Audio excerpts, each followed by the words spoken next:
Mars je sigurno bio u šoku. Definitivno je prestao biti nenaseljen. U tom trenutku na planeti je živjelo najmanje 6 ljudi, od kojih sam jedan bila ja, Jana. Organizacija koja nas je poslala na Mars bila je prevara, pa smo sad imali najteži zadatak da se maknemo sa planete. Mike i Harry, momci koji su nas spasili, objasnili su nam plan bekstva. Nedelju dana pre nego što su uspjeli da pronađu napušteni Marsov rover koji je bio ovdje mnogo godina. Mike je bio sjajan IT stručnjak, a Harry je bio sjajan inženjer. Zajedno su uspjeli da poprave automobil i na taj način uspjeli su da povežu vojnu bazu koja je učestvovala u lansiranju ovog Mars rovera.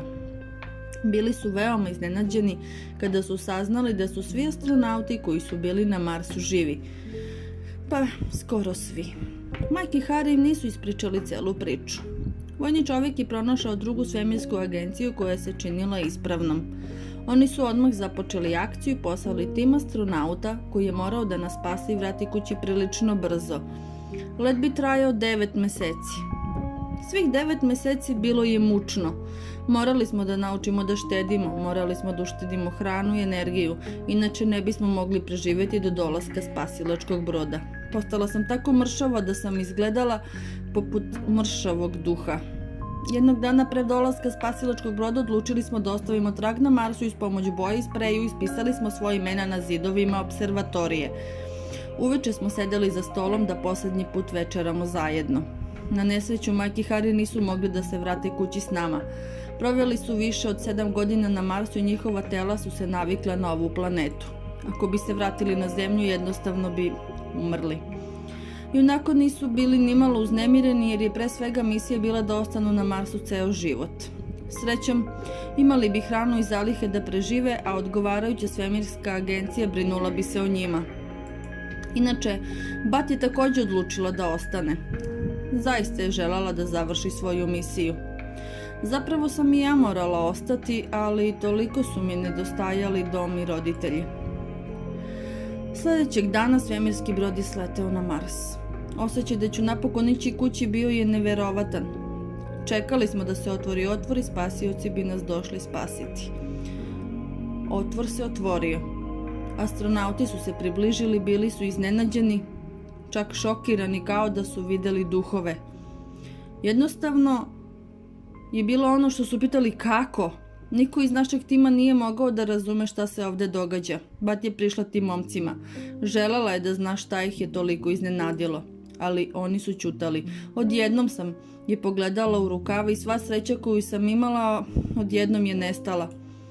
Na rukavima su imali isti logotip kao i mi na skafanderima. Značilo je da su ovi astronauti došli iz iste organizacije koja nas je proslala ovde. Otrčali smo do marsovskog rovera da bismo stupili u kontakt s tim vojnikom, ali kao što sam i mislila, niko nije odgovorio. Ako gledate ovaj video, najverovatnije i ja sam mrtva, kao i ostatak astronauta. Snimala sam ovaj kratki video za one ljude koji bi pronašli ove zapise i mogli da se vrate kući da podele našu priču. Želim da prenesem poruku roditeljima. Želim da vam se izvinim. Što sam pobegla. Što sam vas napustila. Svaki dan na Marsu verovala sam da ću se vratiti na Zemlju i vidjeti vas ponovo. Nažalost, onemogućila sam sve što sam jednog dana odabrala taj let za Mars. Hvala svima koji su gledali moju priču. Negujte ono što imate i uživajte u svom životu.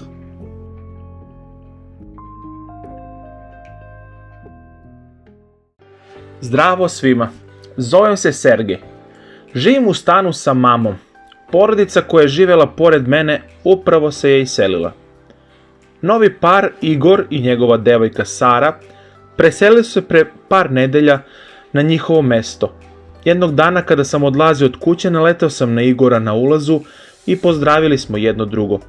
Čuo sam njegov glas koji me oduševio. Naježio sam se po celom telu. Pomislio sam, o moj Bože, i postalo mi je malo neprijatno. Kada sam se vratio kući, počeo sam razmišljati o onome što se dogodilo. Možda sam zamišljao stvari. Nakon par dana ugledao sam Igora i Saru kod naše zgrade. Izašao sam, seo pored Igora i počeo sam da ga gledam bez sklanjanja očiju. Tako sam sedeo oko pola sata dok nisu ustali i otišli kući. Otišao sam s njima. Bili smo zajedno u liftu i osjetio sam kako mi lice gori. Kod kuće sam počeo paničiti. Taj osjećaj prema dečaku se nikada ranije nije dogodio ni prema devojčici. Još uvijek sam devica. Postojalo je samo jedno objašnjenje i to znate. Morao sam to da priznam. Od tog dana smo se počeli češće viđati. Viđao sam Igora u jednom tržnom centru i ponudio mi je da popijemo pivo. Bio je sam, bez Sare, i prihvatio je moju ponudu. Sedeli smo za stolom za dvoje i razgovarali smo. Rekao mi je kako je upoznao Saru, ali mene to nije zanimalo i samo sam klimao glavom. U jednom momentu nekoga je nazvao telefonom i on je otišao, a ja sam ostao tamo i zamalo se rasplakao. Mislim da sam se zaljubio u svog komšiju. Sljedeće večeri izašao sam u šetnju i vidio sam i njih kako hodaju. To me je malo razljutilo, ali morao sam se obuzdati. Nedelju dana kasnije ponovo sam sreo Igora i otišli smo u pivnicu. Zabavljali smo se, a nakon nekog vremena već smo bili pijani. Glupo sam ubacio njegovu ruku u moju i odmah sam zažalio. Igor je iznenada ustao, snažno mi udario u lice i otišao. Ljudi su bili šokirani, uključujući i mene. Sljedećeg jutra ponovo smo se sreli na ulazu, a ja sam otišao do njega da se izvinim, ali rekao mi je da se držim podalje od njega ako ne želim ponovo da me udari.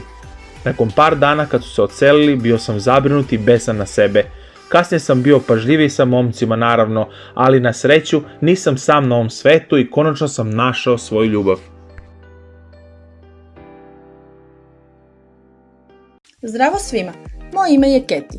Ako imate braću i sestre, verovatno možete posumnjati da vaši roditelji vole sestru ili brata više od vas. Te su sumnje često neverne, ali to sigurno nije moj slučaj. Reći ćete da sve izmišljam, ali imam nekoliko primjera.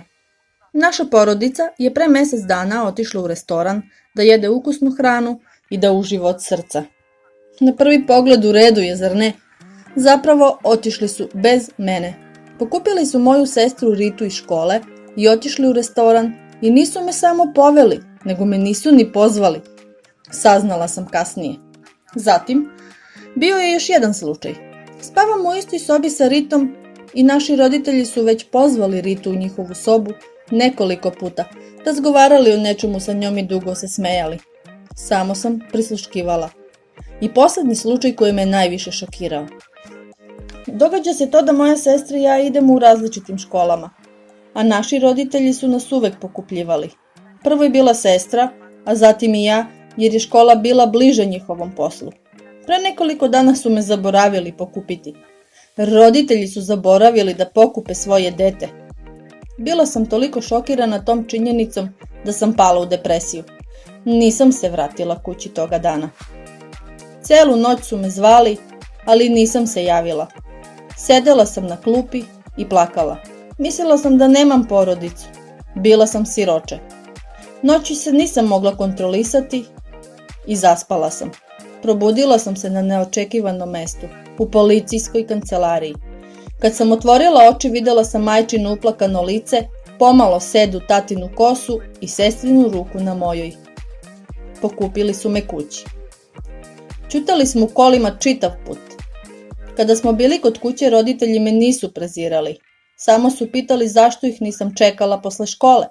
Rekla sam im svoju teoriju o tome da me ne vole. Oni su slušali i suze su se ponovo pojavile u maminim očima. Rekla mi je da sam glupa ako mi ta ideja pada na pamet. Tada sam pomislila, zašto su otišli u restoran bez mene, pozvali Ritu i zaboravili da me pokupe iz škole? Dali su mi jasno objašnjenje nakon čega sam se osjećala zaista glupo. Moja sestra i moji roditelji nisu me vodili s razlogom. Oni su pripremali za moj praznik, moj 18. rođendan.